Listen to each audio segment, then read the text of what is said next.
बिस्मिल्लाहिर्रहमानिर्रहीम।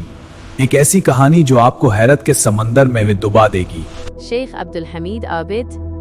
मिस्टर हैरत और मिस्टर नाक दोनों पड़ोसी थे और अक्सर साथ साथ रहते थे। उनकी दोस्ती बहुत पुरानी थी।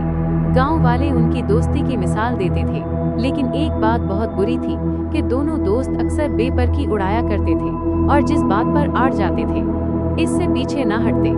एक दफा मिस्टर हैरत कहने लगे, मैंने उड़ती हुई गायें देखी हैं जो परिंदों की तरह उड़ती हैं। ये सुनकर मिस्टर नाक ने जवाब दिया, और मैंने हथौड़े और केले खेतों में उगते देखी हैं। ये जवाब सुनकर मिस्टर हैरत का मुंह हैरत से खुले का खिलारा गया। एक दिन मिस्टर हैरत और मिस्टर नाक लकड़ियां लेने जंगल में जा रहे थे। मिस्टर नाक ने पूछा, मेरे दोस्त, क्या तुम्हारे पास नया कुल्हाड़ा है? नया है, जारी है, मिस्टर हैरत ने कहा। और ऐसा कुल्हाड़ा तुमने पहले कभी ना देखा होगा। ये सिर्फ लकड़ियां ही नहीं काटता, बल्कि पत्थरों को भी काट देता है। मुझे यकीन नहीं आ रहा, मिस्टर नाक ने कहा। फिर भी मेरे कुल्हाड़े का जवाब नहीं। ये अगरचे पुराना है, लेकिन तुमने सुना होगा कि ओल्ड एज गोल्ड। कोई मेरे कुल्हाड़े का मुकाबला नहीं कर सकता। सिर्फ एक मर्तबा सान पर रगड़ने की जरूरत है, फिर तुम चाहो तो उससे अपनी शेव बना लो। ये सुनकर मिस्टर हैरत कहने लगे, मुझे अपने कुल्हाड़े को चमकाने के लिए सान की जरूरत नहीं। ऐसा करने के लिए सिर्फ मेरी एक फूंक ही काफी है, और फिर मेरी एक ज़रब बड़े से बड़े दरख्त को नीचे गिराने के लिए काफी है। ये सुनकर मिस्टर नाक भला कब पीछे रहने वाले थे। अपने कुल्हाड़ी के दस्ते को मजबूती से पकड़कर बोले, मुझे सिर्फ कुल्हाड़े को हवा में लहराने की जरूरत है। बड़े बड़े दरख्त खुद ब खुद जमीन से कटकर नीचे गिर पड़ते हैं। मिस्टर हैरत ने कहा, अच्छा ऐसी बात है तो जरा इस सेब के दरख्त को तो काट कर दिखाओ। मिस्टर नाक ने जवाब दिया, ये कौन सी मुश्किल बात है, लो अभी देख लो। ये कहकर जूं ही उन्होंने कुल्हाड़ा हवा में लहराने के लिए उठाया, उनकी कनपटी पर एक जोरदार मका पड़ा और मिस्टर नाक उछलकर दूर जा पड़े। मिस्टर हैरत, ये क्या बदतमीजी है, वो दर्द से चलाड़िए। ये मेरी बदतमीज ये नहीं है मिस्टर नाक, मैं ऐसी हरकत कभी नहीं करता, मिस्टर हैरत बोले। अब जो मिस्टर नाक ने देखा कि बाग का माली मजीद पिटाई करने के लिए आगे बढ़ रहा था, फिर तो आप समझ ही सकते हैं कि दोनों गपरी दोस्त वहां से किस तरह रफू चक्कर हुए होंगे। खज़ां का मौसम आया तो मिस्टर हैरत और मिस्टर नाक ने अपनी बंदूकें साफ की और शिकार को निकल खड़े हुए। रास्ते में मिस्टर हैरत कहने लगे, आओ हम किसी रीछ को तलाश करें, हम आसानी से मार लेंगे।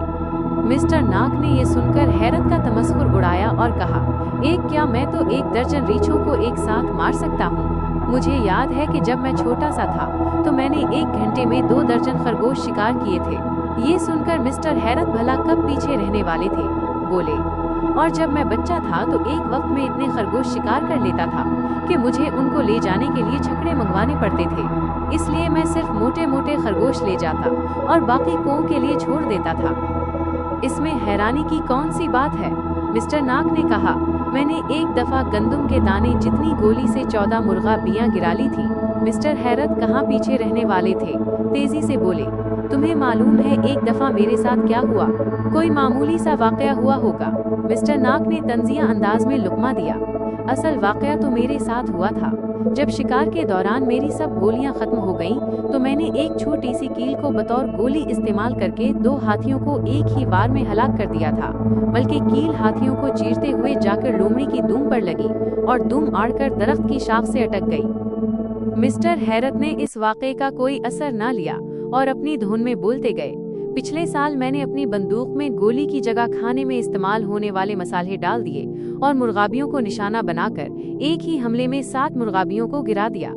जब मैं उन्हें उठाने गया तो वो रोस्ट हो चुकी थीं, जिन्हें मैं मजे ले लेकर कई रोज तक खाता रहा।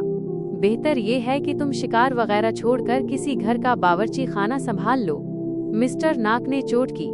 इसी तरह लड़ते झगड़ते हुए दोनों वापस अपनी बस्ती पहुंच गए। हालांकि दोनों शिकार के लिए निकले थे, लेकिन उन्हें गप्पे हाँकने से फुर्सत ही कब थी कि वो शिकार करते। बस्ती में घरों के बाहर गीले कपड़े रस्सियों पर सूख रहे थे। मिस्टर नाक ने बंदूक उठाई और एक सूखी हुई टोपी को निशाना बनाया, ताकि मिस्टर हैरत पर अपनी निशानाबाजी का रोब जमाने का मौका मिल सके। मिस्टर हैरत ने भी अपनी बंदूक उठा ली। तब जो दोनों की बंदूकें चले तो सूखे हुए कपड़ों में गोलियां छींट कर गईं। ये मंजर देख को दोनों कहकहे लगाने लगे। इधर गोलियों की आवाज सुनते ही बस्ती के लोग बाहर निकल आए और ये देखकर मिस्टर हैरत और मिस्टर नाक ने उनके कपड़े गोलियों से छलनी कर दिए हैं। उनके पीछे भागे और पकड़कर दोनों की खूब मुरम्मत की। उसके बाद कई रोज तक तो दोनों की हिम्मत न पड़ी, लेकिन बेपर की उड़ाने से वो कहाँ बाज रहने वाले थे। उन्हीं दिनों खुदा का करना ऐसा हुआ कि मिस्टर हैरत की झोंपड़ी को लालटीन से आग लग गई और फैलते फैलते मिस्टर नाक के स्टोर रूम तक पहुंच गई। उनके पड़ोसी मदद को भागे कि आग बुझाएं, लेकिन दोनों दोस्त आग पर काबू पाने के बजाय ऊंची हाँकने लगे। मिस्टर नाक ने फरमाया, मेरा ख्याल है कि आग जमे हुए दूध से बेहतर तौर पर बुझाई जा सकती है। मिस्टर हैरत ने कहा, जमे हुए दूध के मुकाबले में शहद ज्यादा बेहतर है। इस वक्त जो आग लगी हुई है उस पर एक ड्रम शहद फेंक दिया जाए तो आग फौरन बुझ जाएगी। अभी वो बातें ही कर रहे थे कि उनके घर की छत सामान समेत जलकर जमीन पर आ गिरी। मिस्टर हैरत और मिस्टर नाक पर छत का साया भी ना रहा। ये देखकर दोनों को एहसास हुआ कि कितना भारी नुकसान हो गया।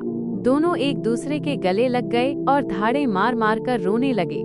इस दिन के बाद से अब तक मिस्टर हैरत और मिस्टर नाक बेघर हैं। दोनों ने खामोशी इख्तियार कर ली है। अब पड़ोसी भी अमन व सुकून से हैं।